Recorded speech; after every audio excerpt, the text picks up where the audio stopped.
আজি আমাৰ বাবে এটা অত্যন্ত আনন্দ আৰু আবেগৰ দিন। নামৰূপলৈ অহাৰ আগতে মাননীয় প্ৰধানমন্ত্ৰী নৰেন্দ্ৰ মোদী ডাঙৰীয়া গুৱাহাটীৰ বৰাগাঁৱলৈ গৈছিল। অসম আন্দোলনৰ 860 গৰাকী শ্বহীদৰ স্মৃতিত আমি নিৰ্মাণ কৰা শ্বহীদ বেদীলৈ গৈ প্ৰধানমন্ত্ৰী ডাঙৰীয়াই আমাৰ জাতীয় শ্বহীদসকলৰ প্ৰতি শ্ৰদ্ধাঞ্জলি আগবঢ়াইছিলে। ইয়াৰ আগতে ভাৰতৰ কোনো প্ৰধানমন্ত্ৰীয়ে অসম আন্দোলনৰ জাতীয় শ্বহীদসকলক স্বীকৃতি দিয়া নাছিল। আজি আমাৰ বাবে অত্যন্ত গৌৰৱ আৰু আবেগৰ দিন। মই অসমবাসীৰ হৈ মাননীয় প্ৰধানমন্ত্ৰী নৰেন্দ্ৰ মোদী ডাঙৰীয়াক তেখেতৰ এই বিশাল হৃদয়ৰ বাবে আকৌ এবাৰ অসমবাসী ৰাইজৰ হৈ ধন্যবাদ জনাইছো। আজি আমাৰ বাবে এটা আনন্দৰ দিন। 2021 চনৰ নিৰ্বাচনৰ প্ৰচাৰত মই যেতিয়া ইয়ালৈ আহিছিলোঁ, তৰংগ গগৈ ডাঙৰীয়া আৰু আমাৰ ৰাইজে আমাক এটা কথাই কৈছিলে যে নামৰূপ মৃতপ্ৰায় হৈ গৈছে, নামৰূপক জীৱন্ত কৰিব লাগে, প্ৰাণৱন্ত কৰিব লাগে। নামৰূপৰ সাৰ কাৰখানাৰ 4ৰ্থ ইউনিট আৰম্ভ কৰিব লাগে। প্ৰধানমন্ত্ৰী নৰেন্দ্ৰ মোদী ডাঙৰীয়াক আমি নামৰূপৰ ৰাইজৰ আশা আৰু আকাংক্ষাৰ কথা অৱগত কৰিছিলোঁ আৰু আমি তেখেতক কৈছিলোঁ যে 5 লাখ মেট্ৰিক টনৰ এটা ইউৰিয়া উৎপাদনৰ প্ৰকল্প ভাৰত চৰকাৰে প্ৰস্তুত কৰিছিলে, তাক আপুনি অনুমোদন দিব লাগে। আমি বিচাৰিছিলোঁ 5 লাখ মেট্ৰিক টনৰ আৰু প্ৰধানমন্ত্ৰী ডাঙৰীয়াই আজি ভূমি পূজন কৰিব 12 লাখ মেট্ৰিক টনৰ ইউৰিয়া কোম্পানী।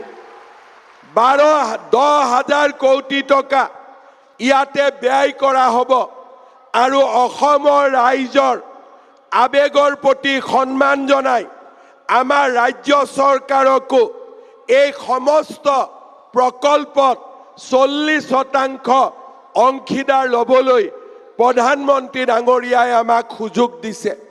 ইয়াৰ আগতে নুমলীগড় শোধানাগাৰতো 26% অংশীদাৰিত্ব ল'বলৈ প্ৰধানমন্ত্ৰী ডাঙৰীয়াই আমাক সুযোগ দিছিলে।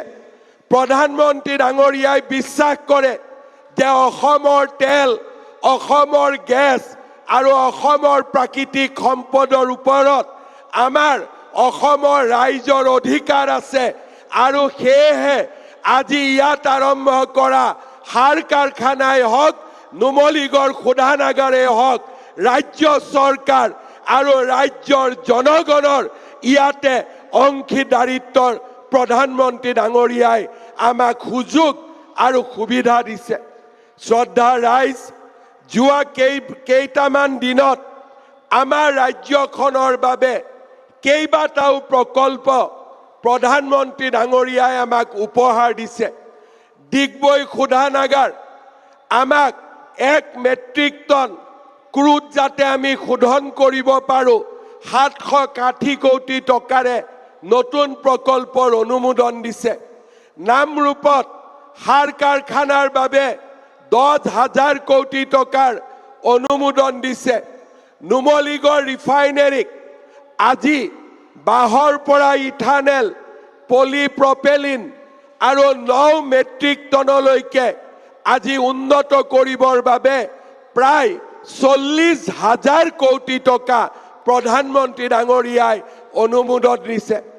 জাগিৰোডত ছেমি কণ্ডাক্টৰ, গুৱাহাটীত বিমানবন্দৰ আৰু ধুবুৰীত থাৰ্মেল পাৱাৰ প্ৰজেক্ট আৰু শিলচৰত নতুন বিমানবন্দৰ, নুমলীগড়ৰ পৰা কলিয়াবৰলৈ কাজিৰঙাৰ ওপৰেদি 32 কিলোমিটাৰৰ এলিভেটেড কৰিডৰ, গহপুৰ আৰু গোলাঘাটৰ মাজত ব্ৰহ্মপুত্ৰৰ তলেদি সুৰংগ নিৰ্মাণৰ প্ৰস্তাৱ ধলা শদিয়া বগীবিল গুৱাহাটী উত্তৰ গুৱাহাটী কলিয়া ভোমোৰা ধুবুৰীত ফুলবাৰী আজি ব্ৰহ্মপুত্ৰৰ ওপৰত দলং জিলাই জিলাই মেডিকেল কলেজ আজি আমাৰ ৰাজ্যখনৰ জীৱনলৈ 2014 চনৰ পিছত মাননীয় প্ৰধানমন্ত্ৰী ডাঙৰীয়াই এক নতুন আশা